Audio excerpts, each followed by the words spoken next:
El Rincón de Aquiles. Pensamiento crítico para cuestionar tus creencias y tratar de entender el mundo un poco mejor. Con David Valero y Sergio San Juan. Puedes conocerles mejor en elrincondeaquiles.com. Pues bueno, estamos aquí en un nuevo episodio del Rincón de Aquiles y hoy estamos con David Alayón. Y bueno, David, nosotros somos un poco vaguetes y le decimos a la gente que se presente. Así que, ¿cómo se presenta David Alayón a alguien que no le conoce? No tenéis la decencia ni siquiera de mirar el perfil para presentar. Bueno, fantástico. No, ni eso. Pues a mí, por el contrario, me gusta que me presenten porque me cuesta mucho presentarme yo. O sea, que tiene ese reto. Pues, ¿quién soy yo? Pues, a ver, yo siempre digo que yo he sido como muchas personas a lo largo de mi historia. Es decir, como que he tenido muchas vidas diferentes. Pero bueno, ¿quién soy ahora mismo? Pues ahora mismo soy un tipo muy, muy interesado concretamente en todo lo que tiene que ver con la perspectiva estratégica y los estudios del futuro, de los futuros. Muy centrado también en innovación social. Creo que ahora estamos en un punto de inflexión donde la sostenibilidad e impacto social, aparte de que sean palabras que se repitan por todos lados, puedan ser un punto de inflexión en el sistema socioeconómico en el que vivimos y en el mundo de las empresas, que es donde yo estoy más centrado. Y también muy, muy interesado en el mundo del aprendizaje. De cómo aprendemos, cómo memorizamos, cómo podemos aprender de manera más efectiva, qué implica el aprendizaje. Mi background es tecnológico, yo soy ingeniero informático, pero la verdad que he dado como muchas vueltas durante toda mi vida, montando empresas, trabajando para gran multinacional, en proyectos de todo tipo y de cualquier, digamos, de diferente pelaje, digamos. Y siempre me defino como un curioso empedernido, en el sentido de que siempre he intentado en cualquier época de mi vida satisfacer una curiosidad y he tenido como la suerte de poder hacerlo. En el sentido de que siempre que me metía en algo y acababa quemándolo, pues me podía dar el salto a otra cosa, ¿no? Y ahí sí que he tenido la suerte de poder dar esos saltos a lo largo de mi historia. He tenido como diferentes olas, ¿no? Ahora cuando miro para atrás son como múltiples vidas. Pues precisamente la siguiente pregunta va en concordancia con mirar hacia atrás, ¿no? En el famoso discurso de Steve Jobs, de Stanford, que hablaba de los puntos, ¿no? Que al final, cuando echas la vista hacia atrás, los puedes unir y tienen sentido. ¿Cuáles son esos puntos tuyos que ahora, echando la vista atrás, cuáles son esas experiencias que te han marcado para llegar al punto en el que estás ahora? Pues fíjate, me hace mucha gracia que me hagas esta pregunta porque yo casi siempre digo que mi historia no ha tenido nunca un sentido, pero cuando miro para atrás y la cuento parece que tiene todo el sentido del mundo y es justamente por ese, ¿no? Por ese efecto de la retrospectiva, ¿no? Pues a ver, yo creo que esos puntos, ¿cuáles han sido? Pues probablemente algo que me marcó muchísimo fue pues salir de Tenerife. Yo soy de Tenerife, salir de la isla con 17 años y venirme a Madrid me marcó muchísimo. Y más para estudiar una carrera. Yo en su momento pues no sabía muy bien qué estudiar. Estaba entre hacer la carrera de piano, informática y psicología, o sea que era como cualquier extremo me valía literalmente. Y al final acabé con los ordenadores porque me gustaba mucho programar y cacharrear y demás. Y estudiar una carrera técnica, o en este caso tecnológica, fue yo creo que otro punto clave. Es decir, algo que no he perdido por muchas vueltas que he dado es la conexión con la tecnología. Nunca la he perdido. Incluso, aunque haya tenido como momentos de meterme mucho en temas de negocio, siempre esa mente ingenieril o esa parte de conexión con la tecnología ha estado presente, ¿no? Luego mi primer curro, o sea, mi primer gran experiencia mi primer curro fue en la Campus Party, cuando existía, allí en Valencia, y además en plena expansión internacional, que me tocó estar metido en el equipo, que fue una experiencia muy chula. Pero bueno, mi primer curro como tal fue marketing. Es decir, yo terminé la carrera y tuve la oportunidad, que es otro punto, me dediqué como 8 años al mundo del marketing, y donde realmente yo era el director técnico de una agencia que montamos entre varios y fue una especie de máster intensivo. Ese yo creo que fue otro punto a conectar, ¿no? De estar, una de las primeras experiencias fue estar en una compañía que pasó de 0 a 100 y pico personas en 2 años, ¿no?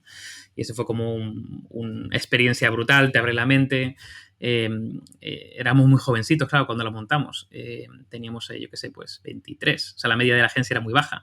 Y de repente empiezas a coordinar a 30 personas. O sea, fue un punto interesante. Otro punto, o sea, ese punto de conexión yo lo ubico mucho con el aceptar retos. Yo creo que durante mi historia siempre he aprendido porque he aceptado retos que me quedan muy grandes. Y eso ha hecho que de alguna forma me empujaran, ¿no? Luego, fijaros, di otro cambio totalmente radical y me metí mucho en el mundo del emprendimiento y de los productos digitales, ¿no? Me especialicé en UX, UI, cómo generar un producto digital, la parte de product manager y luego mucho en la parte de negocio, ¿no? De cómo definir modelos de negocio de startups. Y fue una época donde emprendí con diferentes proyectos. Conseguimos entrar en Wayra en Reino Unido con una startup, conseguimos entrar en diferentes procesos de aceleración. Y la verdad que fue una época bastante loca, muy loca, porque hay múltiples proyectos, pero muy, muy interesante. Y luego otro salto muy grande fue cuando entré en Inditex. Justamente en ese momento se unieron muchos puntos, porque ahí sí que se unían muchos puntos porque buscaban a alguien que controlase de tecnología, pero también de procesos de innovación. Yo lo vinculé a innovación abierta en este caso y estaba muy metido en emprendimiento en ese momento y aceleradoras, incubadoras y demás. Y venía también del mundo del marketing, por lo tanto tenía un punto muy interesante. Al final la innovación tiene un componente muy fuerte de convencer a otras personas que se crean tu movida para que apuesten por ella, porque es un futurible, ¿no? Y cuando tienes competencias de comunicación y bueno, pues al final ese tipo de cosas consigues transmitir o vender una idea interna que te la compran y la empujas, ¿no? Entonces, bueno, ahí conseguí unir diferentes puntos y entré en Inditex, estuve 3 añitos ahí en Coruña. Bueno, en Coruña era la base, pero la verdad que me tocó viajar cada 2 semanas, estar en algún sitio del mundo. Y fue una experiencia súper, súper chula. Y ya el último punto fue probablemente la innovación social. Es decir, ahí me di cuenta de que estaba haciendo proyectos muy, muy potentes, con alto impacto. Impacto en el sentido de impactar a mucha gente, pero quizá con poca trascendencia, ¿no? Y en ese momento de intentar buscar una mayor trascendencia, pues me quise vincular o unir todo lo que llevaba, ¿no? en la mochila, intentar generar otros modelos de negocio, otra visión literalmente más vinculada a la sostenibilidad y al impacto social, ¿no?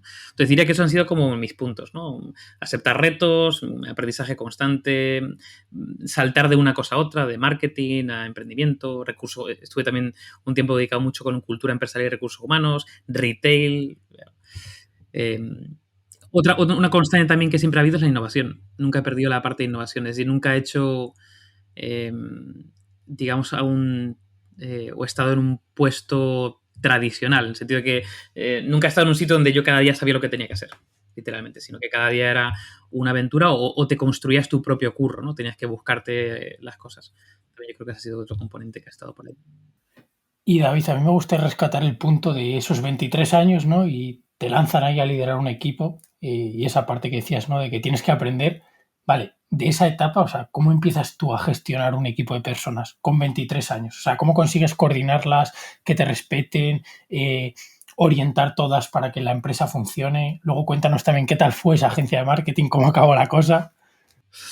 Bien, empiezo por el final. O sea, la agencia va bien, todavía existe. Yo sigo siendo socio, pero ya muy minoritario.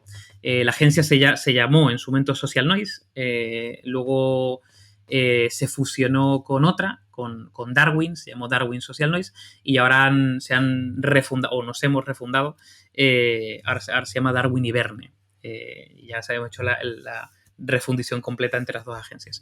Y, a ver, es una buena pregunta. Yo creo que al final ahí había un punto de inconsciencia absoluto. Yo creo que tienes que estar un poco loco para montar un proyecto como ese y luego también que al final es decir, ese crecimiento se produce también porque aprovechamos una oportunidad y la oportunidad eran las redes sociales. En ese momento montamos una agencia totalmente especializada en redes sociales cuando no había nadie especializado en redes sociales porque no había especialización, es decir, era imposible. Pero en ese mundo que se está empezando a crear, bueno, pues tuvimos un poco, y no la tuve yo, la tuvieron 2 personas, Miguel y Fermín, tuvieron la visión de querer montar esa agencia. Yo entré, digamos, en el equipo fundacional, pero no tuve la idea original, ¿no? Pero ahí me di cuenta que había mucho por hacer y, por ejemplo, fuimos los primeros certificados de Facebook en España, los primeros certificados por Twitter. O sea, tuvimos muchas certificaciones internacionales que nos dieron mucha posibilidad. Entonces, claro, empezamos a vender a directores de marketing que nos cuadriplicaban en edad, pero claro, es que no tenían ni idea cómo hacer las cosas. Y no es que nosotros tampoco tuviésemos o sea, no teníamos toda la idea del mundo, pero teníamos más idea que ellos. Por lo tanto, empezamos literalmente casi a construir la propia industria, ¿no? El propio mercado. el crecimiento al final fue bastante rápido, pero también es cierto que, bueno, no, hasta a lo mejor tercer o cuarto año no contratamos a personas con muchísima experiencia, ¿no? Es decir, éramos personas más o menos de la misma edad, literalmente, ¿no? Algunas más maduras y otras menos maduras, pero todos de la misma edad. Y al final era una relación como muy de colegas. Hasta que se rompió un poco, digamos, el efecto ese de empresa pequeñita. Cuando pasamos los 50 personas, se rompe un poco eso. Ya no puedes conocer a todo el mundo de forma tan directa, ni puedes hacer... Entonces, ahí es cuando casi te haces un poquito, tienes que de alguna forma madurar un pelín más rápido para gestionar a lo mejor un equipo de gente que sí que puede tener más experiencia que tú. Ya empezamos a tener un montante económico para poder invertir en ese tipo de perfiles y demás. Pero bueno, ahí también hay otro componente que es que yo siempre... No sé, como que siempre me he relacionado con personas mayores que yo. Tanto a nivel personal como profesional, incluso mis parejas siempre han sido mayores que yo. Excepto en un caso siempre han sido mayores. No sé, si tiene que ver, quizá, por ejemplo, con mi forma de ser, tiene que ver con una serie de características que siempre me... pero bueno, ha habido cosas curiosas. Contestando a tu pregunta, una de las cosas que me pasó en esta época es que me dejé barba. Y entonces eso me la he quitado. Y el poner barba me hacía parecer mayor. Te suman 4 o 5 añitos. Correcto. Lo suficiente como para que el tema de edad no fuera un problema. Y luego siempre he hecho tantas cosas que cuando contaba las cosas que había hecho, parezco que tengo más edad, realmente la que tengo, porque he hecho muchas cosas en paralelo, ¿no? Entonces, digamos que eso camuflaba mi edad. Pero sí, pero fue un reto, ¿eh? Al final hay que tener un nivel de inconsciencia muy grande para abordar esos proyectos. Al final la innovación es eso, tienes que tener ese componente de locura o de inconsciencia porque si no nunca lo llevarías a cabo. Pues sí, no sé tú, David, pero me he imaginado la típica casa de la peli de la red social y David ahí con sus colegas, David dejándose barba y chavales ahí montando una agencia de marketing y decir, bueno, hoy he hablado con el director de no sé qué que tenía 75 palos y le hemos colocado la cuenta de Twitter. Pues no te diré yo que algo de eso hubo, ¿eh? No anda muy lejos. Ya en más o menos en el tercer año y pico de la agencia, claro, éramos tantos que cogimos un edificio entero en las Cortes y ese edificio era bastante loco, era la casa de la locura de Asterix y Obelix, tío.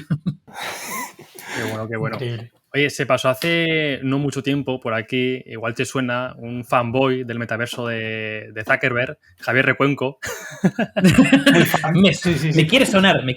Súper fan de Zuckerberg. Creo que te suena algo y es súper fan, sí. Nos habló que estaba encantadísimo con estos planes maléficos de Zuckerberg.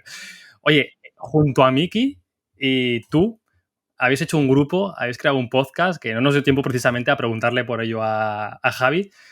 ¿Cómo surge Heavy Mental? Yo estaba ahora pensando, mientras estabais hablando, cómo definir este podcast para que la gente que no lo haya escuchado se haga un mapa mental y me ha sido imposible definir el podcast en 2 frases. Así que, por favor, defínelo tú si eres capaz, que seguro que sí. ¿Y cuál es el propósito de este podcast? Aparte, obviamente, de pasarlo bien vosotros tres y pasarlo bien quienes os escuchamos. Pues, venga, pues empiezo por el final, lo intento definir. A ver, el podcast tiene un objetivo divulgativo, es decir, lo que intentamos es divulgar el conocimiento, ¿vale? Pero de una manera, digamos, bastante poco... No quiero decir rigurosa, porque en cierta manera sí que mantenemos una cierta rigurosidad en ciertas cosas, pero bastante más canalla, o sea, y además muy, muy fresca, en el sentido de los capítulos literalmente no los preparamos. Es decir, pues Javi lee mucho, yo me leo algunas cosas, Miki no se lee nada, y aparecemos por ahí y empezamos literalmente a conversar como si estuviésemos en una barra de bar, ¿no? Y por eso hay gazapos, por eso hay no sé qué, y por eso hay risas, y por eso hay... Porque al final no preparamos nada. Pero bueno, lo que ponemos encima de la mesa es mucha curiosidad y probablemente como pues también mucho conocimiento que hay de nuestra trayectoria. Es un programa de divulgación. Miki lo subió o lo sube bajo la categoría de ciencia, que es un cachondeo. Y bueno, la verdad que siempre intentamos meter un componente más serio o más, muchas veces no es científico, hay veces que es sociológico, a veces, no sé, es antropológico y tal, pero bueno, un poco más, con un poco más de profundidad y otro más popero, ¿no? Otro más light. Y de alguna forma intentamos, generar una conversión con el primero, una conversión con el segundo y luego una reflexión final entre los dos, ¿no? Y a ver, surge de manera muy loca. O sea, yo conozco a Miki en la época de Social Noise. Bueno, yo conozco a Miki antes, porque antes de Social Noise, antes de la agencia, él tenía un blog, que era Soy Geek. Yo tenía un blog, que era Pisito en Madrid. Los dos eran blogs que estaban funcionando muy bien. Nos conocimos en un montón de eventos. También en la época en la que Twitter eran 4 monos, había un evento en Madrid que se llama el Tweetmat y íbamos literalmente 100 personas. Y ahí estábamos Miki y yo y nos conocimos, de hecho, en un Tweetmat. Y después Miki se incorporó a la agencia Social Noise. O sea, yo llevo... Y luego volvimos a coincidir en Inditex, o sea, vino Inditex. O sea, con Miki he tenido una trayectoria muy, muy, muy grande de trabajar juntos. Y con Javier Recuenco yo lo conocí por un contacto en común, en la época también de Social Noise, de la agencia, y él venía con una filosofía de la hiperpersonalización y la personotecnia y demás, y intentamos meter su filosofía y vender proyectos juntos, ¿no?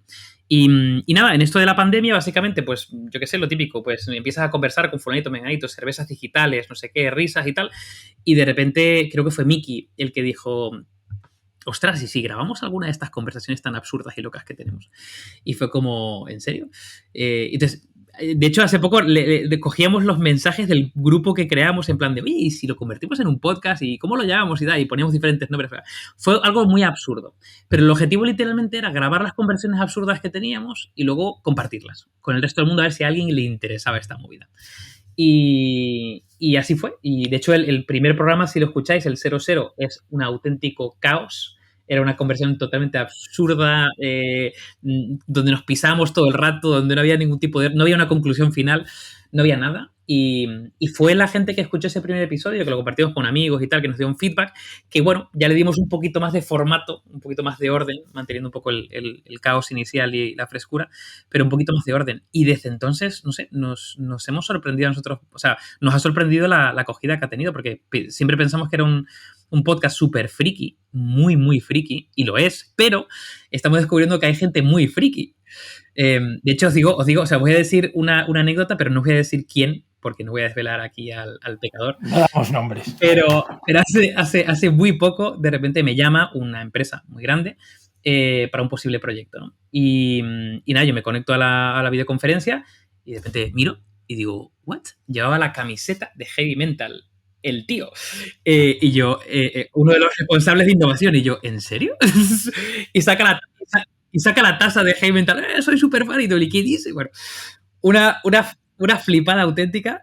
Y nos ha pasado mucho con personas que no le pega nada escuchar, no sé, nuestro podcast, que de repente dices, me encanta no sé qué, o me encantan los episodios, escuchar no sé cuánto.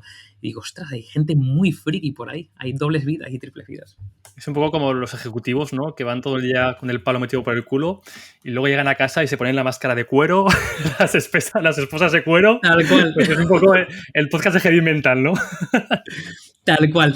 Efectivamente, es como, llevo todo el día ahí con corbata y tal, y es quitarse la corbata y se pone el Heavy Mental.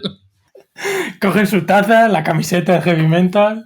Oye, pero al final no me quedó muy claro, David. ¿Es Batman el primer superhéroe estoico o no? A ver, las preguntas de los capítulos son retóricas. ¿Qué significa que no? Yo creo que dije que sí. Yo contesté que sí, porque además Batman es de los pocos superhéroes que no son de los hijos de la radiación y demás. Es de los pocos que son personas, ¿no? De carne y hueso. En este caso tiene mucha pasta y que invierte en tecnología y está muy fuerte y muy tal.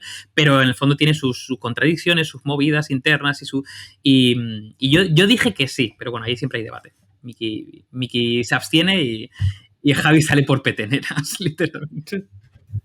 Sí, la verdad que las conclusiones no tienen desperdicio en ningún capítulo. Porque... Ninguno. Y ya metiéndonos un poco, que has hablado del tema del futurismo, ¿no? Y queríamos preguntarte así una pregunta facilita, ¿no? Oye, en los próximos 5 años, ¿qué va a ser lo próximo? Que tú dices, ojo, así facilita, te lo he dicho, ¿eh? Te he avisado. Pues mira, fíjate, la bola de cristal. La bola de cristal. Cuando me hacen esas preguntas, yo salgo airoso, O sea, casi siempre. Por un motivo muy sencillo. Porque el futurismo, que es algo que empieza a tener sus fundamentos en los años 50, más o menos, quizá un poquito antes, en el 32 ya se empezaba a hablar de ello, pero claro, toda la primera época del futurismo venía a predecir el futuro. Es decir, el objetivo principal es voy a predecir el futuro. Voy a intentar conseguir la mayor información del mundo para hacer una proyección de cuál es el futuro que se va a dar y voy a anticiparme a él, ¿no? ¿Qué ocurre? Que evidentemente el futuro no existe, nadie es capaz de predecirlo, es imposible, ¿no? Por lo tanto, el nivel de fallo era muy alto, ¿no? Tú puedes hacer diferentes predicciones, de hecho hay un sesgo cognitivo, ¿no? En aquellas predicciones que de alguna forma al final acaban pasando se recuerdan y en las que no se recuerdan, ¿no? Por eso tenemos ese sesgo de, no, es que Bill Gates lo dijo, sí, claro, Bill Gates dijo 40.000 cosas de las cuales acertó una y te quedas con esa, ¿no? Esto me recuerda a los Simpsons, ¿no? Cuando siempre sacan el sketch como, los Simpsons lo sabían, acertaron, ¿no? Es en plan de, joder, es que hay tantas cosas de los Simpsons que por estadística alguna van a acertar. Tienes como 40 años de episodios de Simpsons, pues oye, digo yo que algunas cosas... Entonces, bueno, hay un sesgo cognitivo por ahí. Pero fíjate, el cambio que hubo con el tema del futurismo, probablemente en los años 60, 70 y a partir de ahí, y en los 80, cuando se introduce el tema de futuro versus futuros, es que el futurismo, de hecho cambia de futurología a futurismo, lo que pretende no es adivinar el futuro, ¿vale? Es anticiparse a él. Y es un matiz muy pequeñito, pero significa mucho, ¿no? Adivinar el futuro es que hay un futuro único y yo lo adivino. Y a partir de ahí, o sé lo que va a pasar, ¿no? Tipo regreso al futuro y empiezo a hacer apuestas y me forro, ¿no? En cambio, la anticipación del futuro, lo que se declara es no hay un futuro único, sino que el futuro no existe, lo construimos desde el presente. Y a partir de ahí tú puedes proyectar diferentes futuros. Tú dices, oye, pues si esto se comporta de cierta manera, podemos llegar a este escenario. Si eso se comporta de esta otra, podemos llegar a otro escenario totalmente diferente. Si eso se comporta de otra, a otro. Entonces, a partir de ahí, con el abanico de escenarios, tú puedes decir cuáles son aquellos escenarios preferibles, ¿no? Bueno, puedes calcular probabilidades, es decir, esto puede ser que es más probable que otro, pero sobre todo ves los preferibles o los no preferibles e intentas que los preferibles sean más probables, ¿no? O que los no preferibles intentar descartarlos. Entonces, claro, no sabría decir cuáles son las 5 cosas que van a venir en el futuro. Sí que es cierto que podemos hablar de diferentes posibilidades y por ejemplo, pues desde la innovación social y la sostenibilidad, si se convierte en o se tangibiliza, ¿no? Una corriente estable y las empresas empiezan a cambiar y cambia su modo de distribución, los consumidores también cambiamos, la sostenibilidad que es una tendencia, ¿no? De hecho, se está convirtiendo en una tendencia vacía de significado por el estirón que le están metiendo, ¿no? Pero bueno, si la sostenibilidad se pone en el centro del negocio, no dentro de un área de medio ambiente, la RSC se empieza a vincular con objetivos económicos. Si te pasa todo eso, pues llegaremos a un escenario, bueno, pues casi de nuevo capitalismo, ¿no? De nuevo sistema socioeconómico. Si estamos en el business as usual, que puede ser lo que en el futurismo se llama el baseline, pues llegaremos a un escenario muy probable y que probablemente nadie quiere llegar a él, ¿no? Seguimos incrementando 1,5 grados anual, ¿no? El calentamiento terrestre, eso, y se puede medir, se puede proyectar, hará que pues, los polos se derritan, se sigue la sexta extinción masiva, empieza a subir el nivel de agua de diferentes lugares del mundo, empieza a afectar al clima y a la parte, de hecho se habla mucho que los 2 grandes riesgos globales van a ser la falta de agua y un tema de alimentos. Bueno, pues ese es otro escenario que nos puede llevar a él. Entonces, a mí me encanta hablar de escenarios preferidos. De hecho, hace poco escribí un artículo en la revista Telos que habla sobre distopías y utopías, ¿no? Y yo creo firmemente que pensar, a ver, no hay que ser naif en que el futuro es algo que va a ser siempre súper bonito o como creen los de la Singularity University, ¿no? Una tecnología llegará y nos salvará. O sea, yo no creo en ese tipo de naif, pero sí que creo que debemos tener imágenes positivas del futuro. Es decir, ya el cine de alguna forma se encarga de darnos las distopías y saber las cosas que no queremos que lleguen, pero que queremos que llegue, ¿no? Entonces, ese que queremos, el hecho de definir esas imágenes de futuro, que además son magnéticas, nos atraen a tomar decisiones del presente, creo que es la parte interesante de todo este espectro. Pero contestado a tu pregunta, pues ni idea. Yo puedo hablar de tendencias, puedo hablar de tendencias tecnológicas, puedo hablar de tendencias socioeconómicas, pero no tengo ni idea qué va a ser lo siguiente a los 5 años. Lo que espero es que proyectemos futuros que de alguna forma nos creamos y construyamos desde el presente. Esa sería un poco mi filosofía. Bueno, ya hemos calentado motores, vamos a meternos en harina directos. Esto era la intro. Esto era la intro y ahora vamos a hablar, David, de innovación, de algo que sabes mucho. Para alguien ignorante, como puedo ser yo, qué es la innovación y qué no es la innovación. Por ejemplo, se me ocurre, ¿es lo mismo innovar que inventar? ¿Qué diferencias hay? ¿Qué matices hay? Pues mira, de hecho hay mucho punto aquí como inventar, creatividad, imaginar, ¿no? Que están de alguna forma vinculadas a la innovación, pero no son lo mismo. A ver, a mí me gusta definir la innovación como el proceso, vamos a decir, de ideación, desarrollo y comercialización, ¿vale? Puede ser una invención, o sea, puede ser algo que sea considerado novedoso por el público al que va, y ahora matizaré esto de aquí. Y que normalmente o aprovecha una oportunidad o resuelve una necesidad. Vale, a grandes rasgos yo lo veo así, ¿no? Digo que es un proceso de ideación, desarrollo y comercialización porque si solamente contempla ideación y desarrollo estamos hablando de I+D. Y suelen ser procesos totalmente desconectados de la realidad, a lo mejor más vinculados con la generación de una patente o el desarrollo de una tecnología que luego ya se buscará un caso de uso, ¿no? La innovación como tal surge de un caso de uso, surge de una necesidad y lo que intenta es resolverla. Por tanto, aparte de la investigación, ideación inicial y aparte del desarrollo de la misma, hace falta que se convierta en un producto, en un proyecto, que se comercialice, que se difunda, que se use, que evolucione, se tiene que tener ese componente. Ahí, por ejemplo, en la ideación está la creatividad. Yo siempre digo que la imaginación es la antesala de la creatividad y la creatividad es la antesala de la innovación. Es decir, tiene que haber un componente de creatividad para desarrollar algo nuevo, ¿no? Pero tienes que desarrollarlo, tienes que tangibilizarlo, tienes que producirlo, tienes que testarlo, tienes que evolucionarlo y tienes que tener algún grado de éxito en la comercialización, ¿no? Y luego, otro punto interesante es que la innovación normalmente es una invención, ¿vale? Y ahí también hago una distinción entre los inventores y los pioneros, ¿vale? Y es que no tienes que ser pionero para ser innovador. Es decir, pionero es como la primera persona en el mundo que ha creado una cosa que nadie había creado antes, ¿no? Pero la innovación como tal, y además me gusta lo de matizar que una innovación es algo que es considerado novedoso, ¿no? Por su público objetivo, es porque tú puedes, por ejemplo, estar en una industria como puede ser el retail y desarrollar un proyecto de innovación que a lo mejor en banca lleva mucho tiempo, pero en retail no. Entonces, de alguna forma estás introduciendo una innovación que te puede cambiar literalmente la ventaja competitiva de tu compañía, puede cambiar la industria en sí misma, aunque en otro sector ya estuviera. Entonces, tiene que ser novedosa por tu público objetivo, pero no tiene que ser pionera. Es decir, no tienes que ser el primero en el mundo que lo pueda generar. De hecho, hay un libro que además, ya tiene un montón de añitos, pero yo lo recomiendo mucho, que es que además no tiene que ver tanto con innovación, pero sí, tiene que ver más con negocio, que se llama ¿Quién se ha llevado mi queso? Y habla básicamente del segundo ratón, ¿no? Está la típica frase de el ave madrugadora se lleva la lombriz, pero el segundo ratón es el que se lleva el queso, ¿no? Y es verdad, al final tú si eres el segundo puedes aprender del primero, reducir riesgos, vas a ver que el mercado de alguna forma ya está maduro o tiene cierta madurez, puedes incluso incorporar perfiles o talento que ya tiene experiencia en ese ámbito, cosa que si eres el pionero, ¿no? Estás como abriendo ahí la jungla con un hacha y te vas a enfrentar a lo desconocido, ¿no? Entonces, yo sí que diferenciaría eso de ser pionero de ser innovador.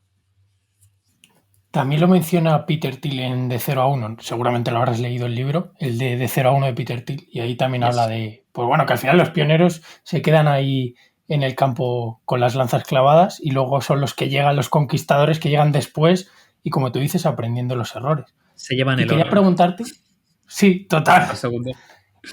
Y quería preguntarte si es para todo el mundo innovar o realmente todas las empresas tienen que innovar, cuándo hay que innovar, cuándo no. Claro, pues mira, yo creo que es para todo el mundo.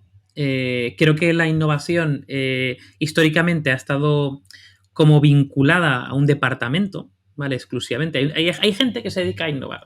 Vale, pues yo soy bastante crítico con eso. De hecho, cuando yo he montado equipos de innovación para otros o cuando me tocó montarlo concretamente en Inditex, la filosofía era: nosotros no somos un departamento de innovación. No somos un equipo de facilitadores para hacer que la innovación fluya. Es decir, en una compañía la innovación no fluye. ¿Por qué no fluye? Pues porque la gente trabaja en silos, porque le falta conocimiento, porque no tiene tiempo porque no hay presupuesto para arriesgar, por un montón de motivos. Entonces, yo miro la innovación más como algo que tiene que estar pasando y que no pasa y que necesita un grupo de personas, un grupo de facilitadoras para hacer que pase. La innovación, aparte de ser digamos, un proceso, una metodología, para mí es un mindset, es una forma de abordar problemas. con una mentalidad muy concreta, ¿no? También es una cultura. Es decir, hay empresas que culturalmente favorecen la innovación y otras no. Yo creo que va como por diferentes estratos y creo que todo el mundo, en la medida en lo que pueda, evidentemente, porque si tengo menos presupuesto o tengo menos capacidad de riesgo o tengo, pues evidentemente vas a innovar de una manera u otra, pero todo el mundo debería innovar. Y luego, ¿cuándo se debe innovar? Constantemente. De hecho, hay una figura muy famosa en innovación que son las curvas S.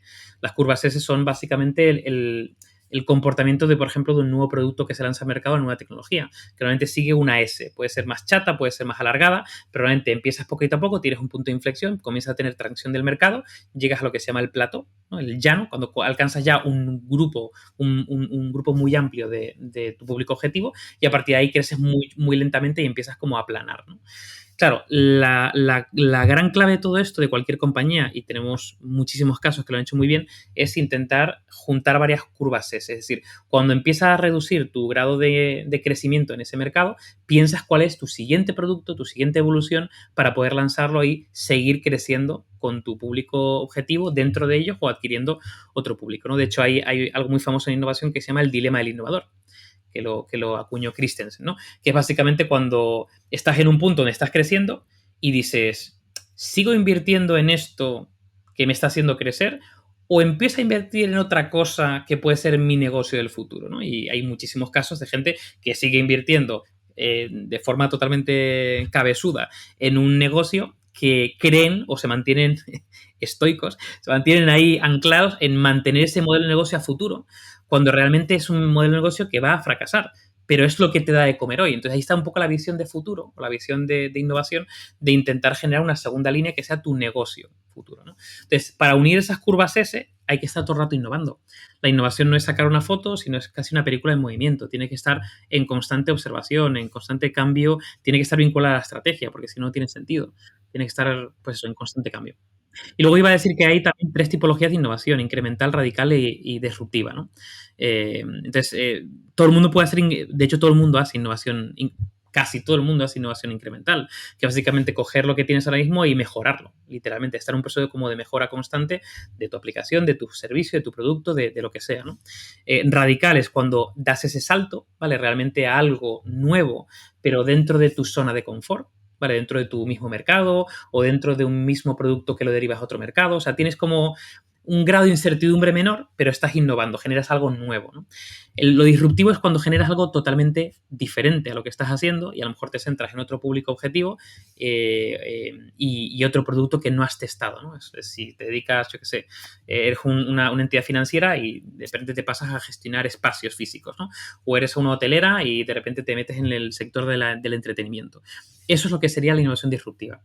Entonces, mi recomendación para cualquier compañía es trabajar siempre en esas 3 velocidades. Siempre incremental, radical y disruptiva. En la medida en la que puedas. Puede ser un 80-15-5, puede ser un 50-25-25, dependiendo de, bueno, pues tu grado de riesgo, tu presupuesto, tu capacidad de movimiento y demás. Has dicho que todo el mundo deberíamos innovar. Y para poner un ejemplo más práctico y que la gente que nos esté escuchando pues un poco aterrice las ideas que nos has contado ahora, por ejemplo, por poner este mismo ejemplo, ¿no? El Rincón de Aquiles, este podcast en el que estamos ahora, ¿cómo podríamos innovar? Por ejemplo, en un podcast, en un proyecto que es un podcast, ¿qué incluiría esa fase? Decir, Sergio y yo, bueno, vamos a hacer algo diferente, algo que igual en otros sectores, como dices, ya existe, pero igual si lo hacemos en el sector del podcast, pues bueno, puede ser algo positivo o no. ¿O no? Claro, pues mira, voy a coger el ejemplo de las 3 tipos de innovación y luego hablamos, si quieres, de un proceso de tipo de innovación, ¿vale? De los 3 tipos, una innovación incremental para vosotros, pues sería, oye, voy a mejorar los micros, voy a mejorar la cámara, voy a mejorar los filtros. Toma nota, que tenemos aquí consultoría gratis, toma nota de todo. Sí. No te preocupes. Voy a mejorar los filtros de vídeo, o voy a mejorar, yo qué sé, pues la intro o el cierre, o pequeñas mejoras que de alguna forma os puedan, incluso mejoras tipo, voy a mejorar el posicionamiento que tengo, yo que sé, a nivel de SEO, a nivel de, bueno, pequeñas mejoras incrementales del programa. ¿Qué sería algo radical? Pues que lancéis, por ejemplo, un segundo formato. Pues oye, si este es el formato de entrevista, pues a lo mejor se os ocurre otro formato diferente, de mesa redonda o de debate o un especial, otro formato que está dentro de vuestro zona de confort, pero es algo diferente, que ya tiene un nivel de incertidumbre un pelín mayor de cómo va a poder funcionar, pero os puede abrir otras líneas diferentes, ¿no? Algo radicalmente diferente, pues no sé, que montéis, por ejemplo, quedadas físicas, por ejemplo, donde haya público y donde lo grabéis con público, por ejemplo. ¿Vale? Sería algo totalmente diferente. O incluso un formato que no tenga nada que ver con podcast ni con vídeo, ¿no? Sino, pues no sé, algo relacionado, por ejemplo, con música, que no tenga que ver, por ejemplo, con contenido. Pues ya te metes en algo totalmente diferente y es un formato que os puede...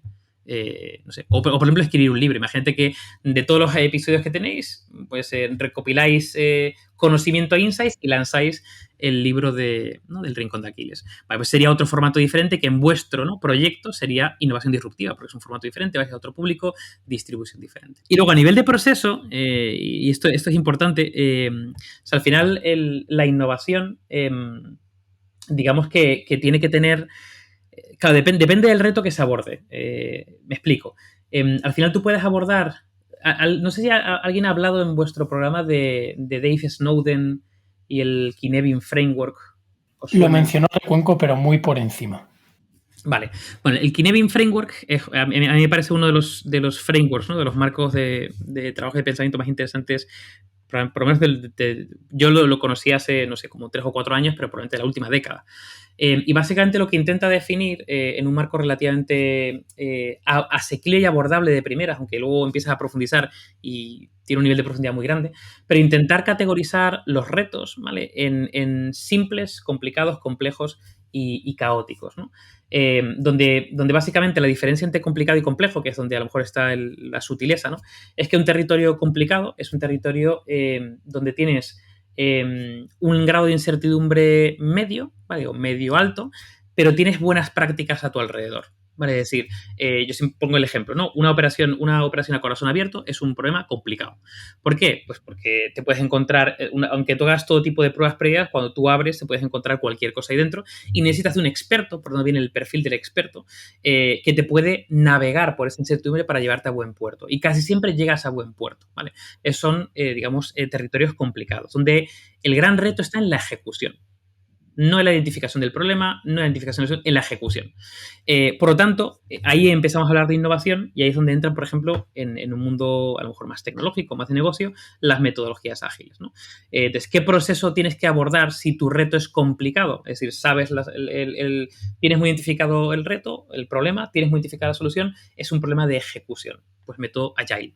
¿Vale? ¿Por qué? Porque al final voy a generar un proceso iterativo incremental donde empiezo con muy poquito, voy empezando a testar, veo que la cosa va bien, lo incremento y bueno, me da dando seguridad porque me da reduciendo la incertidumbre por medio de caminar en ese proceso.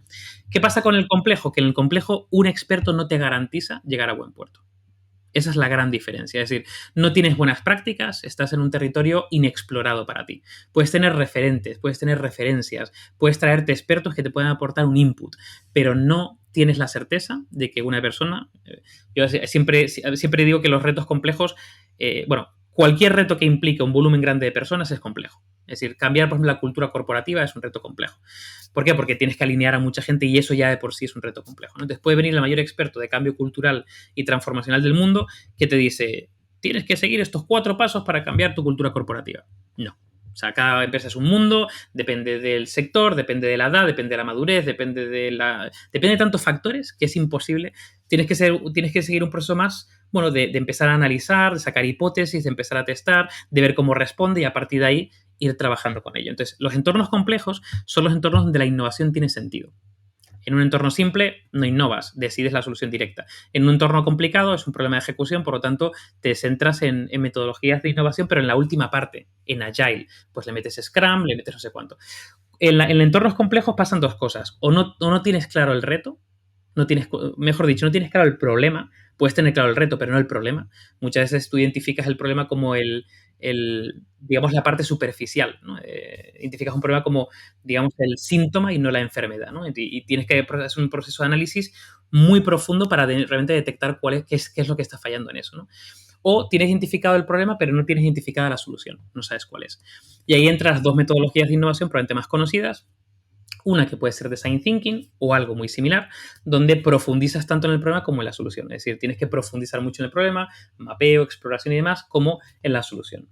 Y si tienes muy claro el problema, pues te centras más en identificar cuál es tu solución. Y viene la segunda, que probablemente sea Lean Startup, que es yo tengo una hipótesis, porque ya tengo más o menos identificado el problema, y a partir de ahí empiezo a testar con usuarios, redefinirlo hasta cierto punto, que puedo pasar al siguiente paso, que sería ya generar una solución escalable. Y ahí entra Agile, por ejemplo. Entonces, las metodologías de innovación son como las canónicas, es Design Thinking, Lean Startup y Agile. Luego pueden ser muchas versiones. De hecho, yo no soy nada purista. Yo soy de haz tu propia versión, la que mejor te encaje, coge los mimbres y demás. Pero serían como las puristas. Entonces, un proceso de innovación completo, ¿qué es lo que lleva? Un análisis muy profundo y además muy pegado al usuario, al beneficiario de eso, a la persona que finalmente le va a resolver la necesidad, definir muy bien el reto y el problema, y a partir de ahí un proceso divergente de plantear diferentes soluciones que poco a poco vas filtrando por medio de prototipados, te quedas con una y con esa pues empiezas un proceso iterativo incremental hasta conseguir que la solución sea productizable o escalable, ¿no? Que esté validada por el mercado. Y has dicho antes, David, perdón, que en algo simple no tiene sentido innovar. ¿No tendría sentido cambiar la forma de hacer o de resolver un problema simple? Innovar, meter algo nuevo de otro sector. Te pregunto, desde la ignorancia. Totalmente. O sea, cuando tu reto y el contexto es simple, yo digo que no merece la pena, porque en cuanto quieras cambiar la forma de hacer las cosas, ya tienes otro reto diferente. Es decir, si yo quiero abordar, imagínate, un ejemplo muy sencillo, quiero montar un blog, genial. Pues no montas un proceso de innovación de 4 meses para ver cómo montar un blog, sino dices, bueno, pues tengo WordPress, tengo no sé qué, tengo Notion con SuperSo, tengo una serie de cosas y me monto mi propia página web, ¿no? A lo mejor puedo decir, oye, pues en vez de WordPress voy a utilizar Notion con SuperSo y a lo mejor tengo que innovar un poquito pero ya no es tanto innovar, ya sabes lo que hay, ya hay tutoriales, ya hay un montón de cosas, ya lo haces, ¿no? En cambio, una reflexión es, voy a intentar hacer los blogs de una manera diferente. ¿Vale? ¿Cómo se podía hacer un blog si no fuera un blog?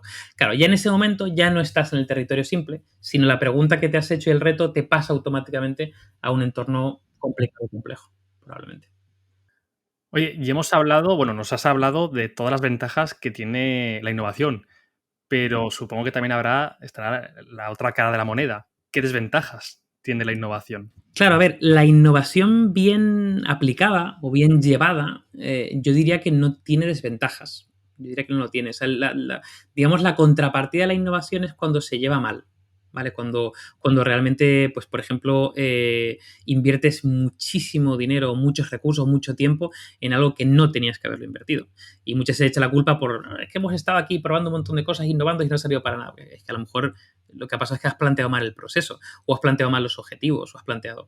Sí que es cierto que la innovación tiene que tener un componente, o sea, no todo puede ser, vamos a decir, económicamente, digamos, monetizable al final, sino que muchas de las procesos de innovación aprendes. Eso, tu KPI es un KPI de aprendizaje, ¿no?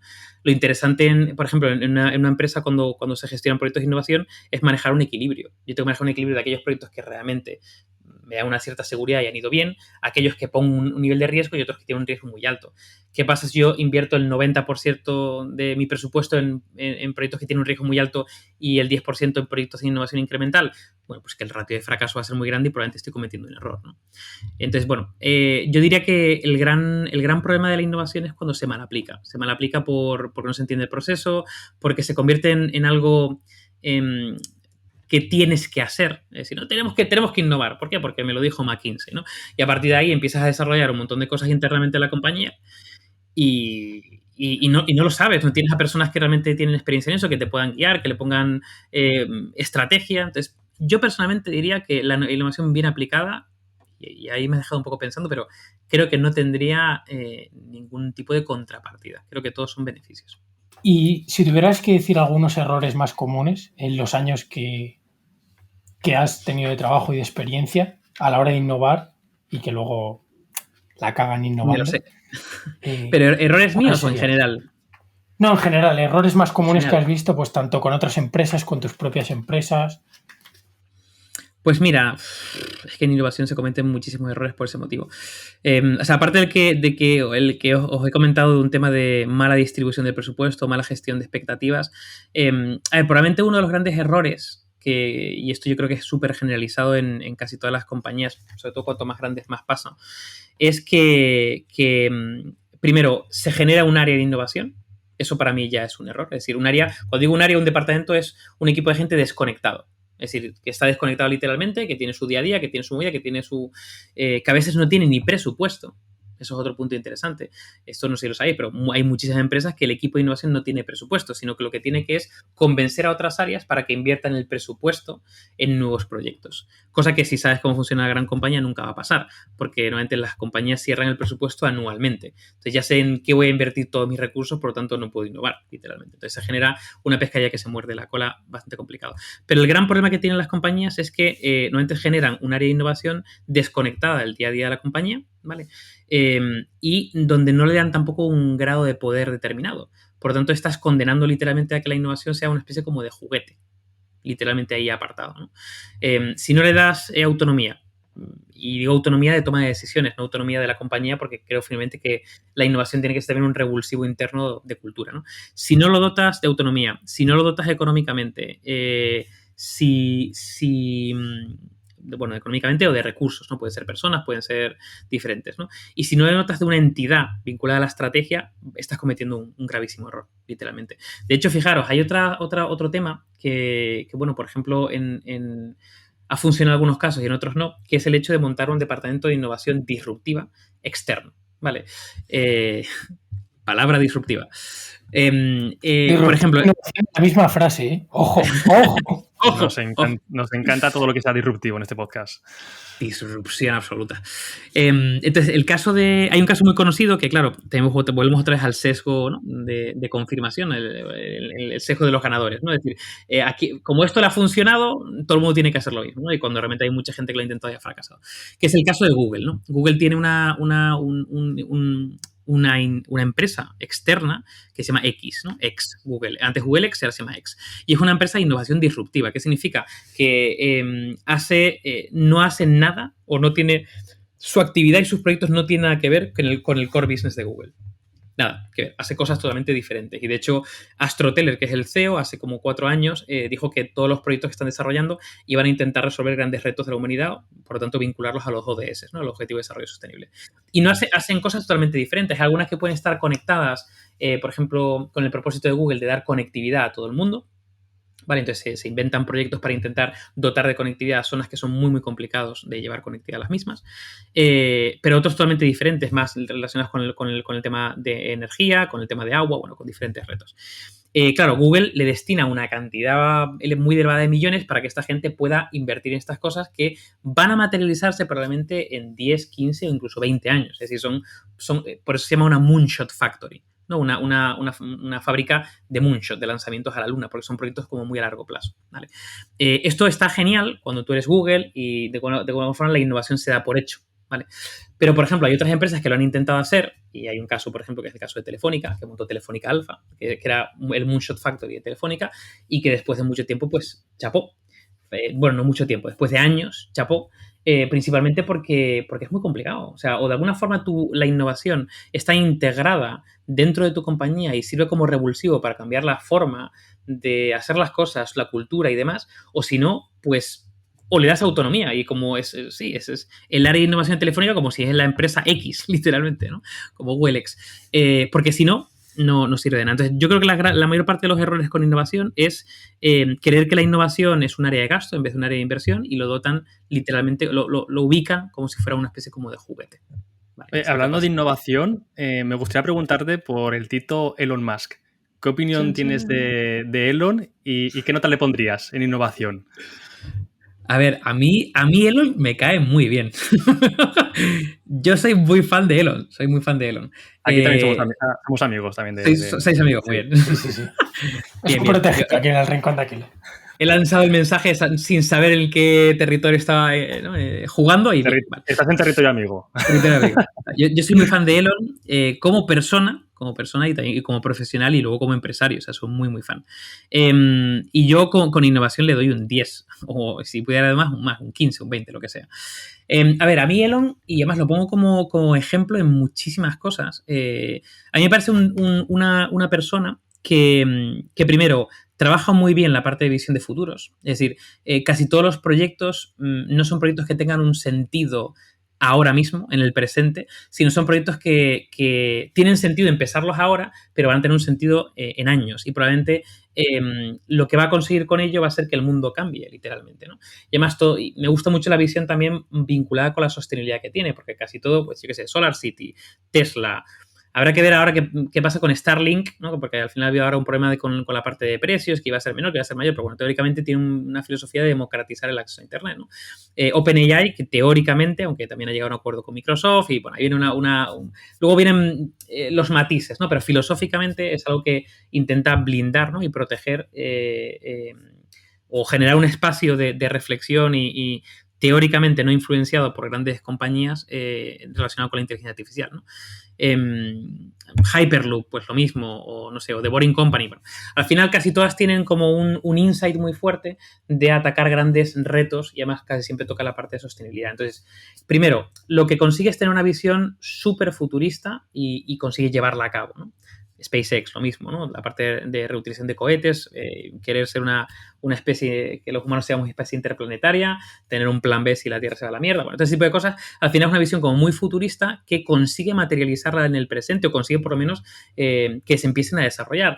Por lo tanto, plantea la visión y segundo, hace que sea posible, ¿no? Que sea posible.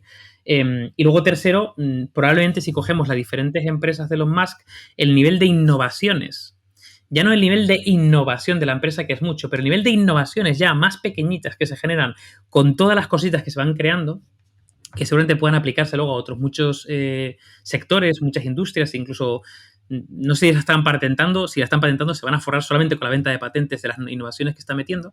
Es espectacular, pero es espectacular, es increíble, increíble. Y lo más potente es que consigue ya no solamente hacerlo realidad, sino hacerlo sostenible.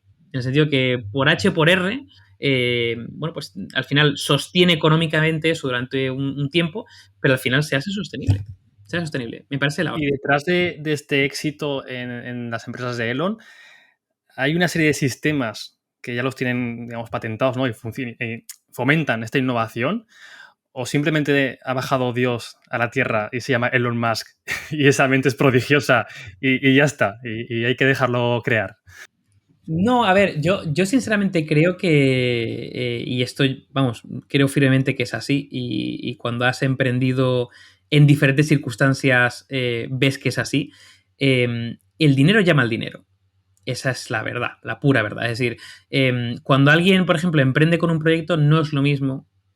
Tú puedes emprender con el mismo dinero dos proyectos, pero el punto de partida, si por ejemplo, pues yo que sé, has nacido en un país o en una familia X, ya es el mismo que otro. Por todo. Por el tema de contactos, por el punto de partida es muy diferente, ¿no? Claro, Elon Musk, yo ya no llego al punto de partida anterior a PayPal, ¿no? Pero Elon Musk cuando llega a esta nueva, probablemente a los últimos 20 años, venía con un punto muy fuerte económico, venía con un punto también muy fuerte de contactos a muchos niveles, o sea, venía ya con una atracción muy fuerte. Al contrario que muchos millonarios que probablemente se gastan la pasta, no la invierten, sino se la gastan, probablemente en cosas que van a sostener su fortuna. Pues me compro casas que alquilo, me compro coches que no sé cuánto, compro negocios que no sé cuánto, invierto en bolsa, ¿no? Elon Musk ha tomado otra decisión muy diferente, que es voy a arriesgar mi dinero, porque es un riesgo lo que está cometiendo, es una inversión a futuro, en empresas de, vamos a decir, bueno, de innovación disruptiva. Otra vez, de innovación de alguna forma. Sergio, contador. Digamos que van a plantear un punto de inflexión y que de alguna forma, si sale mal, pierde el dinero, pero si sale bien, no va a multiplicar por 2, sino por la propia idiosincrasia de este tipo de innovación y del riesgo que de alguna forma atañe, va a multiplicar por 1000, literalmente. Entonces, bueno, pues seguramente ha invertido muy bien, porque ha invertido muy bien. De hecho, hace poco, corrígeme si me equivoco, vendió sus propiedades, ¿no? O parte de ellas para poder tener más capacidad de reinversión. Tal cual, porque claro, puestos también y sí, vencían algo de Tesla y ha tenido que vender acciones y tiene que pagar. Y vendió sus propiedades y se ha ido a una casa súper pequeñita. Sí, porque claro, además, eso es otro punto interesante. O sea, la fortuna que se le asocia a Elon Musk no es una fortuna que tenga en el banco, sino una fortuna del valor que tienen las diferentes empresas. Es decir, no es dinero que tiene él. Y eso es otra. Claro, es. Y hasta que tú no lo sacas, no lo tienes. Y pasa una cosa muy curiosa, que es que si lo sacas, el valor cae. Sobre todo cuando tienes un tamaño como de participación como el que tiene él, ¿no? Entonces, yo creo que ha hecho muy buenas inversiones. Seguro que hay otras que han fracasado, otras que no, pero ha hecho muy buenas inversiones y ha salido muy bien su fortuna. Entonces, yo creo que no es que, no sé, Dios... O sea, no es de alguna forma de por qué él y nadie más, ¿no? Pues joder, no lo descartamos tampoco, David. Pero fíjate, yo sinceramente creo que es porque él está haciendo cosas que nadie ha hecho, literalmente. Sobre todo nadie con una capacidad económica como la de él puede hacer. Entonces yo creo que ahí está un poco el secreto. Y ahora hay dos temas que a David y a mí nos interesan particularmente. Yo creo que de innovación la gente se habrá quedado bastante llena. A gusto. Y que son la toma de decisiones y el aprendizaje y el aprender a aprender, que lo has comentado también justo al principio. Y vamos a empezar por la parte de toma de decisiones y la pregunta es, ¿cómo tomas decisiones en tu día a día, en tu trabajo, a nivel personal? Un poco, ¿qué método de toma de decisiones sigues? Pregunta fácil también, ¿eh? ¿Cómo tomo decisiones? Pues con cuidado. Con cuidado.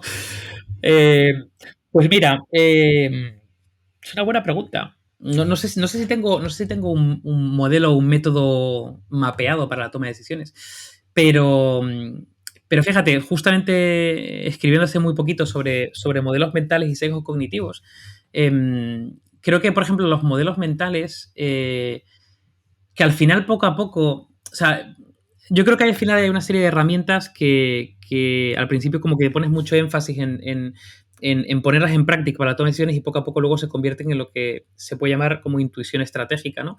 O inteligencia estratégica, que al final se te vuelve una competencia inconsciente, ¿no? Al final tomas una decisión, no sabes por qué la has tomado y es básicamente porque tienes un montón de años de experiencia detrás, porque la has tomado 1000 veces, porque has jugado con muchas cosas y al final tienes que pensarlo mucho, ¿no?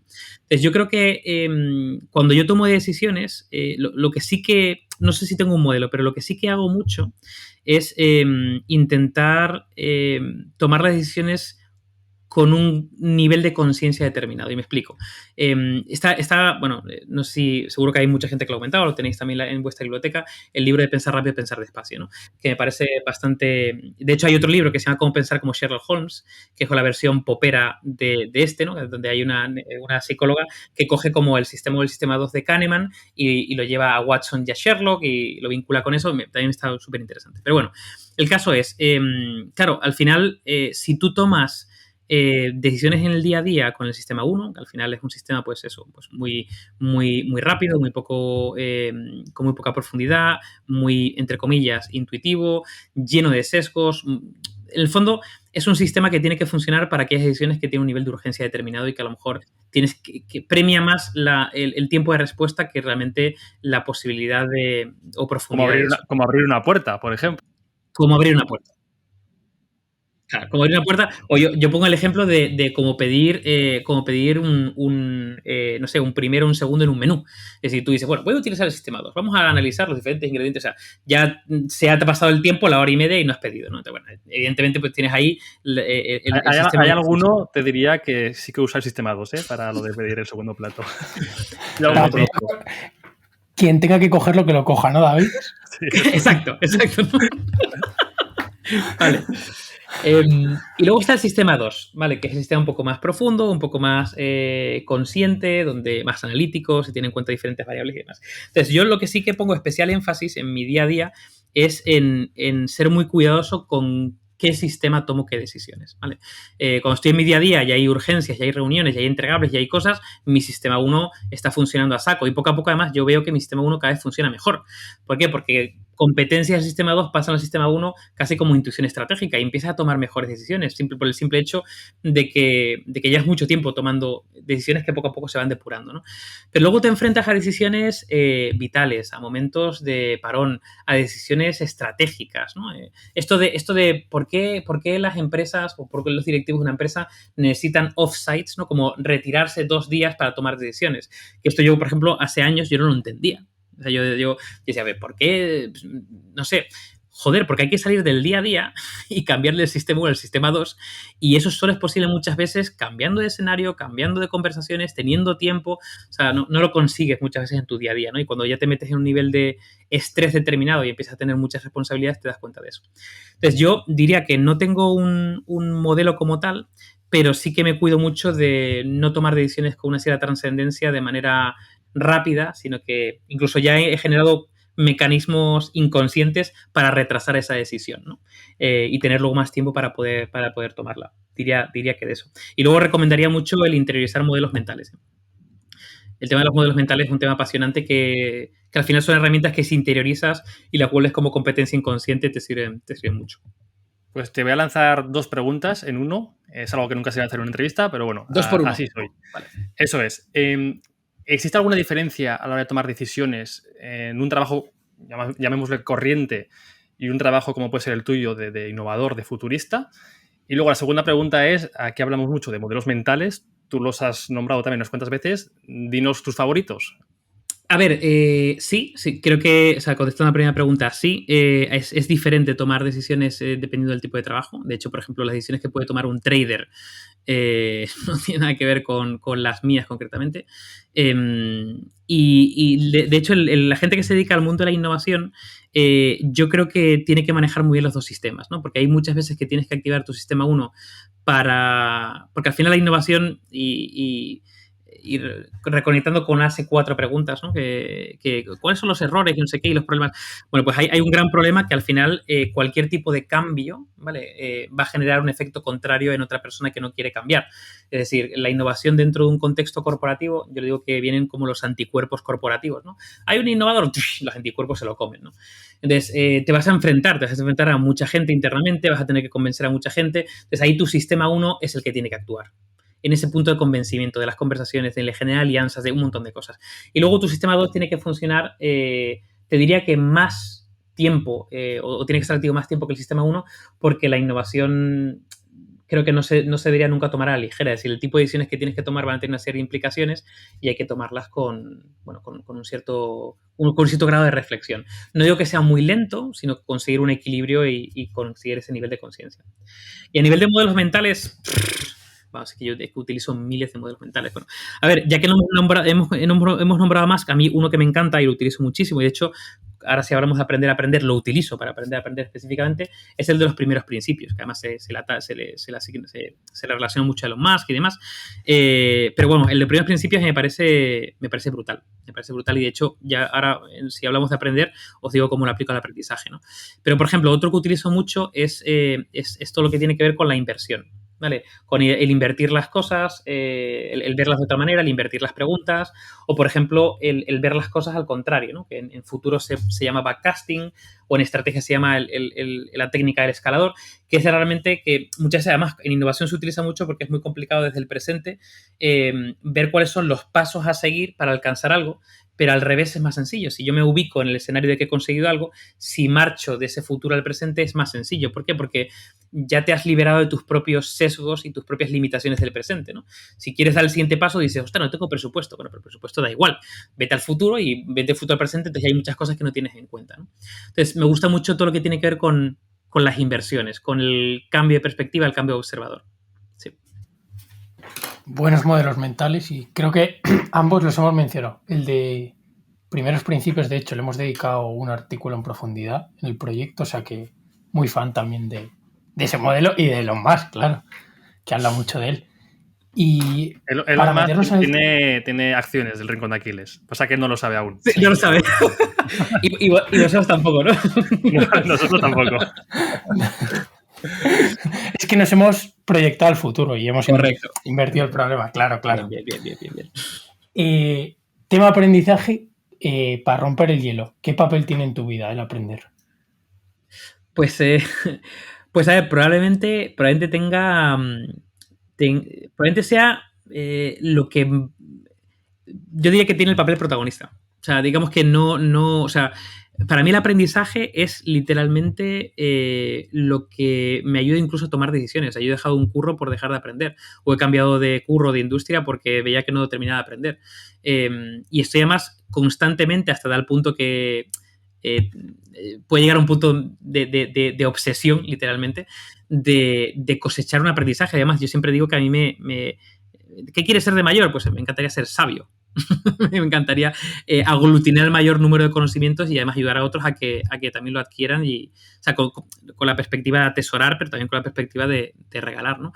Por lo tanto, yo diría que aprender, el aprendizaje, los procesos de aprendizaje tienen un componente muy fuerte en mi vida. Además, yo creo que me he metido ya en lo que muchos llaman el circuito de recompensa, ¿no? Que tiene el cerebro, en el sentido de cuando tú aprendes algo nuevo, tu cerebro, pues, entre otras cosas, pues genera también un neurotransmisor que es la dopamina. La dopamina es el neurotransmisor que lo que hace es fomentar tu sistema de recompensa. Es lo mismo que genera las adicciones, por ejemplo, que te va recompensando y tienes que de alguna forma salirte de él, ¿no? Entonces, yo he llegado a un punto en el que a mí me da mucho subidón aprender algo nuevo, hasta el punto que tengo también la obsesión de estar constantemente aprendiendo cosas nuevas, lo cual puede llegar a un punto también de insano, ¿no? Eso me lo tengo que mirar. De fetiche. Totalmente. O incluso de no llegar a disfrutar un aprendizaje porque, o sea, de un tema que estás aprendiendo porque ya estás pensando en el otro, literalmente, ¿no? O sea, no estás disfrutando el camino, estás ya pensando en el fin casi, ¿no? Claro. Ese objetivo utilitarista, más bien. Claro. ¿Cuántos conocimientos? Me encantaría saber todo esto sobre el tema, ¿no? Ha habido una cosa que me ha gustado mucho que has dicho ahora, que es quiero atesorar mucho conocimiento para luego compartirlo y regalarlo. Y creo que es el propósito más loable del aprendizaje, ¿no? Porque al final, bueno, sí, aprendes muchas cosas, pero ¿para qué? Claro, exacto. ¿Para qué? ¿Qué hay detrás de querer aprender tantas cosas, no? Creo que el poder regalar luego ese conocimiento, hostias, es lo que más te puede llenar, ¿no? Pienso yo. Yo soy muy fan de eso y de hecho siempre, yo creo que... no digo que sea el mejor propósito ni la única razón, ¿no? Que cada uno tendrá sus razones. Pero a mí, al menos en el momento vital que me encuentro, creo que es el más, por decirlo de alguna manera, no sé si loable pero me parece muy bonito, ¿no? Al menos. Yo, de hecho, fijaros que ahí siempre intento compaginar, y lo he intentado siempre, a veces me ha costado menos o más, pero compaginarlo siempre con mi trabajo, digamos, troncal o mis colaboraciones más profesionales con la parte de pues, participar en podcasts como este, participar en charlas. Yo tengo un volumen de horas al año de docencia muy grande. De hecho, a mí me encanta la docencia. O sea, yo sé que algún día, si me dejo de hacer cosas de proyectos, me dedicaré a la docencia. Y siempre lo he intentado mantener. De hecho, fijaros, esto es un detalle, creo que lo he contado muy pocas veces, pero una de las cosas que a mí más me pesó cuando entré en Inditex es que no podía tener ningún tipo de comunicación. O sea, no podía participar en charlas ni participar en nada, literalmente. Estaba totalmente capado por temas de confidencialidad, por lo que estamos haciendo. Y ya ni siquiera, aunque no contase nada de Inditex, ya de alguna forma tenía esa limitación previa, ¿no? Por un poco la política de comunicación que tenía y demás. Y una de las cosas que más me pesó era eso. Y después de X años tuve un efecto resorte. O sea, cuando salí de Inditex tuve un efecto resorte y empecé a, como locos, a dar charlas, no sé qué. O sea, se me fue la pinza, literalmente. Contando todos los secretos de Inditex y ahora, de hecho, estoy No. Empecé a dar de otras cosas. Pero es que antes no podía hablar de nada, literalmente. Oye, David, leímos por ahí en un tuit que te has montado un sistema súper complejo de notas. Te quiero preguntar que nos cuentes un poquito de qué va este sistema, esta vaina que te has montado. Y luego también, en función de esto, ¿cuál es ese proceso de aprendizaje que sigues en tu día a día? Que además nos acabas de decir que es un pilar fundamental en tu vida. Sí. A ver, el tema de notas, a ver, tampoco es tan complejo. Yo, por ejemplo, en su momento descubrí bueno, a ver, en su momento. Ya me tengo que remontar hace muchos años. Es complicado, ¿no? Es un doctor abriendo a corazón abierto que no sabe muy bien qué se va a encontrar. Es complicado. Fue complejo, ahora es tan complicado. Dentro de poco llegará simple, espero que... Pero al final es relativamente sencillo conceptualmente. Al final yo he intentado unir diferentes técnicas de productividad, sobre todo del mundo del GTD, que ya lo descubrí hace siglos y me creé como mi propia versión y para el mundo agencia y demás, que además daba formación a toda la compañía para intentar que fuésemos más productivos, con otro sistema que es el sistema PARA, que fue lo que compartí con el tema de las notas. Entonces, la mezcla entre ambos me llevó a generar, como diferentes sistemas de ya no solamente de notas, porque si nos vamos solamente notas sería una tipología de, ¿no? Al final yo diferencio, por ejemplo, entre todo lo que es ubicable en el tiempo, que yo le llamo eventos, todo lo que son, digamos, archivos, ¿vale? Que digamos que tiene otro tratamiento diferente de lo que son las notas en sí mismo, ¿vale? Que al final es redacción pura y dura. En este caso, de otro elemento luego de tareas de correo electrónico, es decir, tengo como diferentes tipologías, ¿no? Concretamente, si nos vamos a notas, y concretamente Notion es la herramienta que yo utilizo de gestión de conocimiento, ahí lo que he intentado, antes la tenía muy distribuida, yo tenía, Google Drive para archivos, utilizaba Evernote y luego, utilicé otras antes para notas, luego utilizaba Wunderlist para tareas, luego no sé qué, y al final he cogido todo y lo he metido en Notion. O sea, ahora Notion para mí es todo, es mi gestor de tareas, mi gestor de información, mi gestión de notas, yo enlazo los archivos de Google Drive, ¿no? Lo tengo integrado para ir a acceder directamente a ellos en cada una de las notas. Entonces, ¿cómo organizo las notas? Pues las organizo por áreas de conocimiento. Es decir, yo, por ejemplo, cuando me enfrento con un nuevo aprendizaje, que no tengo absolutamente ni idea de nada sobre ese tema en concreto, lo que hago literalmente es, pues me genero pues como un pequeño bloque de notas, por un ejemplo, ¿vale? Estoy muy interesado ahora en temas de inteligencia artificial. Tengo nociones generales, algunas nociones un poco más profundas, pero nunca, por ejemplo, he entrenado un modelo de inteligencia artificial. Entonces, yo estoy a punto de, voy a empezar a entrenar mis modelos de inteligencia artificial para llegar a ese nivel, ¿no? Entonces, claro, cuando llegas a ese punto tienes que saber qué tipo de motores hay, qué tipo de lenguaje tienes que aprender. Ahora llegaremos al tema de cómo descomponer ese aprendizaje, que viene de los primeros principios, pero llega un punto donde generas como un conocimiento individual, ¿vale? Pues en mi caso sería TensorFlow, ¿vale? Pues ahí tengo mi notita de TensorFlow donde voy acumulando los diferentes conocimientos que voy de alguna forma interiorizando en ese punto. Claro, eso pertenece a otra cosa mayor, ¿vale? Que en este caso sería inteligencia artificial, que es un ámbito, ¿vale? Entonces, claro, eso con el tiempo, poco a poco, forma parte de otro grupo de notas, que ya es un ámbito mucho mayor, que ya tiene más... Será como un árbol, ¿no? Que van saliendo ramas y... Como un árbol, exacto. Un jardín, ¿no? Del conocimiento, se van haciendo ahí ramillas y hojillas. Literalmente. Y, por ejemplo, inteligencia artificial está dentro de otro ámbito que es el de tecnología. Entonces, claro, si yo hago zoom out, pues tengo un montón de ámbitos. Tengo sostenibilidad, tengo uno que es ética y pensamiento crítico, tengo otro que es tecnología, tengo cosas ya más personales mías, que por ejemplo tengo uno de música.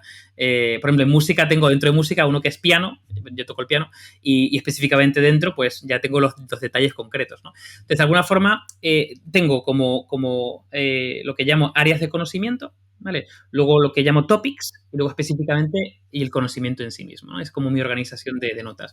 Y es fluida, en el sentido que además en el Notion yo voy destacando aquellas que estoy como activo en este momento y poco a poco se van metiendo por ahí. Y luego, por ejemplo, cada una de esas áreas de conocimiento pues tiene una bibliografía. Entonces, tengo una nota que repito en todas las áreas de conocimiento, que es una base de datos con libros, ¿vale? Por ejemplo. Entonces, o, por ejemplo, cuando leo un libro, libro que me estoy leyendo ahora. Uno de inteligencia artificial, ¿vale? Pero este es más generalista, ¿vale? Y más generalista, no es tan técnico, está más vinculado con la filosofía y la ética, ¿no? Entonces, en este caso concreto, por ejemplo, yo estoy creando una nota dentro de inteligencia artificial, que es el libro, ¿no? de Susan Schneider, no sé qué, no sé cuánto, y estoy tomando notas ahí dentro del mismo, ¿vale? Entonces, para haceros una idea, cuando desarrollo suficiente conocimiento dentro de un ámbito, lo que genero es una notita casi como de takeaways o de highlights, ¿no? Como de resumen de todo el resto de cosas para ir consolidando conocimiento. Entonces, no es complejo lo de notas, pero bueno, es bastante amplio en el sentido como muy de como me gusta la imagen del árbol porque me lleva a ese punto de arborescente, ¿no? De conexión de diferentes ramas. Luego se conectan porque, claro, tengo uno de ética y uno de inteligencia artificial y esto es filosofía, la parte filosófica aplicada a la inteligencia artificial. Entonces, esto conecta, por ejemplo, dos ámbitos, ¿no? Y ahí también tengo que conectarlos. Además, matas dos pájaros de un tiro, ¿no? Aparte de tenerlo todo estructurado y organizado, el propio hecho de hacer tus resúmenes, tomar tus notas, hace que eso que lees, los libros que lees, pues el aprendizaje sea mucho más fructífero, ¿no? Hay un estudio, ¿no?, que decían como que si solo leías un libro, a los 30 días te quedabas con el 5% del contenido. Si hacías un resumen, te quedabas con el 15%. Si repetías esas notas, con un 20%, ¿no? Iba subiendo el escalafón según ibas recordando esas notas y creando tus propios resúmenes. Esa se llama la pirámide de Glasser, de William Glasser, y en la base de la pirámide, que es cuando ya es como el máximo nivel de retención del aprendizaje, es cuando se lo enseñas a otros. Que por eso me encanta también enseñar como parte del proceso de aprendizaje, porque sé que cuando ya no solamente que tienes que prepararte las cosas para luego poder explicársela a otras personas y por lo tanto tú consolidas ese conocimiento para poder luego transmitirlo, sino que en la propia transmisión del conocimiento consolidas aprendizaje. Porque te retan, te hacen preguntas, tiras de la memoria, improvisas, o sea, pasan muchas cosas para ello. Sí, sí. Pues David, te has anticipado. Además, joder, parece que te hemos pagado. Hemos escrito hace poco un artículo de la técnica de Feynman que va precisamente de eso, ¿no? De enseñar, o sea, de enseñar eso es. O sea, aprender enseñando, joder, que me estaba liando. De explicárselo a alguien de forma sencilla. Y te has adelantado la pregunta porque quería preguntarte, esos proyectos personales, ¿qué te aportan, qué te suman en el aprendizaje? Has hablado un poco de eso, de la capacidad y de forzarte a explicarlo, pero algo más que te aporten es la newsletter y el podcast de Heavy Mental. Pues a ver, claro, no, al final, yo creo que al final todo me aporta, yo diría que son como diferentes grados de experiencia, ¿no? Muchas veces el aprendizaje solitario, ese aprendizaje, yo tengo como 40 libros, no sé qué, estoy viendo no sé qué, tal, y me hago mis esquemas y tal, pues es un aprendizaje que muchas veces, no digo que sea desmotivador, porque al final te motivas con el propio, ¿no?, el propio contenido, pero muchas veces necesitas compartirlo, necesitas otro formato diferente, necesitas otro tipo de experiencias con ello, ¿no? De hecho, muchas veces, y ahí viene el tema del proyecto, el framework me gusta transformar conocimiento en proyectos. Porque si no lo transformas en un proyecto, muchas veces pierdes esa aplicabilidad, ¿no? Y no terminas de interiorizar el conocimiento. Pues lo que me da, por ejemplo, los proyectos personales es una forma de tangibilizar eso. Por ejemplo, el tema de la newsletter para mí fue una forma de obligarme a leerme, o sea, yo creo que a todo el mundo nos pasa lo mismo de veo un montón de noticias y la voy almacenando en un sitio donde nunca lo leeré, pero sé que está ahí y me da tranquilidad, ¿no? Eso es como, es lo de siempre, ¿no? Estamos todos, sí. Está ahí, vale. Entonces, a mí me pasaba eso y digo, ostras, yo necesitaría una excusa para empezar a sacar cosas de ahí. Entonces, bueno, pues al final no puede ser todo, pero bueno, cogí algo muy específico, que es todo el tema de futuros y también temas de sostenibilidad, y dije, bueno, pues voy a poner especial énfasis y a dedicarle un tiempo a la semana a leerme cosas. Y al final no le dedico mucho tiempo. De hecho, la gente me dice, oye, la newsletter que es toda la semana, no sé qué, ¿cuánto tiempo le dedicas? Digo, pues no mucho tiempo, porque al final tengo fuentes curadas y, bueno, voy leyendo esta semana y destaco X noticias y lo único que hago es leerlas. Es decir, no cojo, veo el titular y lo almaceno para el argumento, sino que me la leo en ese momento, ¿no? Es la diferencia. Y eso, por ejemplo, la newsletter me da la motivación de eso. Heavy Mental, pues me da la motivación de profundizar en ciertas cosas.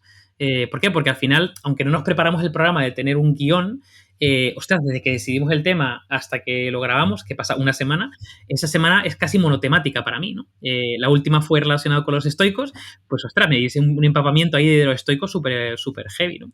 Y no siempre tengo tiempo, pero como tienes ese objetivo, y además ese objetivo que es un objetivo SMART, ¿no? Porque es un objetivo que lo tienes muy cercano en el tiempo, que lo tienes muy tal, que pues tienes la motivación suficiente como para sacarle tiempo y pues empiezas a hacer ciertas cosas y estar tirado en el sofá para ver la tele, cosa que yo creo que llevo 18 años sin tele, o sea que películas veo un montón, pero sin tele. En vez de estar tumbado, pues te pones a leer cosas, te pones no sé cuánto, tienes momentos en el metro que ya buscando noticias de estoicos, o sea, ya estás como focalizado en esa temática, ¿no?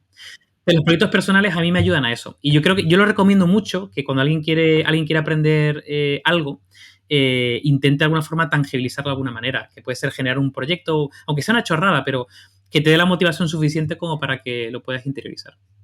Pues muy, muy de acuerdo en lo que dices, David. Y ya para ir cerrando, te voy a preguntar por qué 3 libros me recomiendas para anticiparme o para prepararme mejor de cara al futuro.